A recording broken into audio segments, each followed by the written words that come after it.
Hello বন্ধুরা, আজ আমি বাড়ি আসার সময় বাজার থেকে কিছু আম কিনে এনেছিলাম। সেই দেখে আমার ওয়াইফ আমাকে বলল যে আজ আমি আপনাকে একটা মজার জিনিস বানিয়ে খাওয়াবো। সেই মজার জিনিসটা হলো বাংলাদেশের খুবই জনপ্রিয় একটি খাবার পুডিং।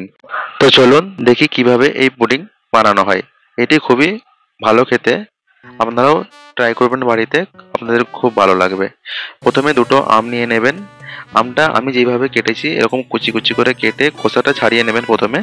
তারপর আমের যে বীজটাকে ফেলে দেবেন। আমটা এরকম কুচি কুচি করে কাটা হয়ে গেলে একটি পাত্রে পরিমাণ মতো জল গরম করতে বসিয়ে দেবেন। জল গরম হয়ে এলে আমটি ওই পাত্রে ঢেলে দেবেন। ঢেলে খানিকক্ষণ নাড়াচাড়া করবেন। নাড়াচাড়া করার পর যতক্ষণ আপনার না মনে হচ্ছে যে আমটি একটু জলের সঙ্গে মিশে গেছে, ততক্ষণ নাড়াচাড়া করবেন। নাড়াচাড়া করা হয়ে গেলে ঢাকনাটা দিয়ে 5 মিনিট বয়েল করে নেবেন। মাঝে মাঝে খুলে চেক করবেন আমটি বয়েল হয়েছে নাকি। আমটি বয়েল হয়ে এলে একটি পাত্রে ঢেলে নেবেন। পাত্রে ঢেলে আমটিকে ঠান্ডা করে নেবেন। আমটি ঠান্ডা হয়ে এলে আপনারা আমটি একটি মিক্সার গ্রাইন্ডারে দিয়ে আমটাকে গ্রাইন্ড করে নেবেন। আমি যতক্ষণ আমটাকে গ্রাইন্ড করছি ততক্ষণ আপনারা ভিডিওটিতে লাইক করে দিন এবং আমার চ্যানেলটি সাবস্ক্রাইব করে আমার পাশে থাকুন। মনে রাখবেন বন্ধুরা, এই পুডিংটা বানাতে গেলে সবসময় পাউডার দুধ ইউজ করবেন, কেন পাউডার দুধে এটা সব থেকে ভালো হয়। তো আমটা গ্রাইন্ড করা হয়ে গেল। এবার একটি খালি পাত্রে 1 কাপ পাউডার দুধ আর গরম জল দিয়ে এটি ভালোভাবে মিক্স করে নেব। এটি ভালোভাবে মিক্স করা হয়ে গেলে আপনাদের স্বাদ মতন সুগার দিয়ে দেবেন এর মধ্যে। এবার সুগারটা দেওয়া হয়ে যাওয়ার পর এর মধ্যে দেবেন আগার আগার পাউডার।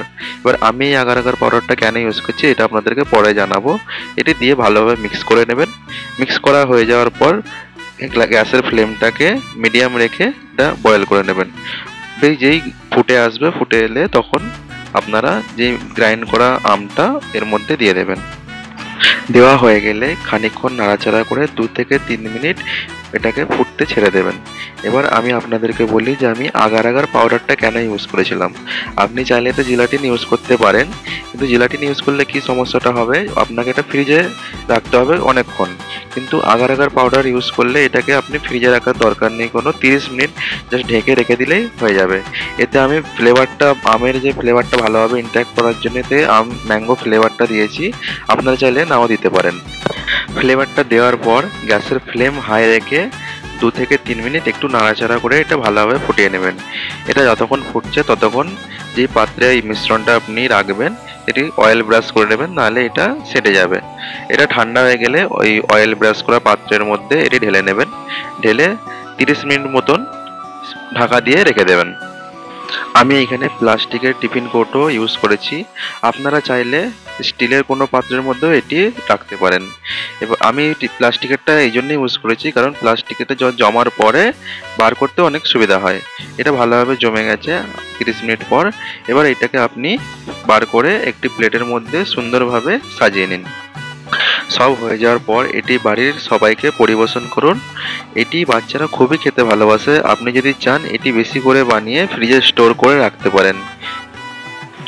তো বন্ধুরা, আজকের জন্য এতটাই। যদি ভিডিওটি ভালো লেগে থাকে ভিডিওতে একটি লাইক করবেন আর চ্যানেলটিকে সাবস্ক্রাইব করবেন।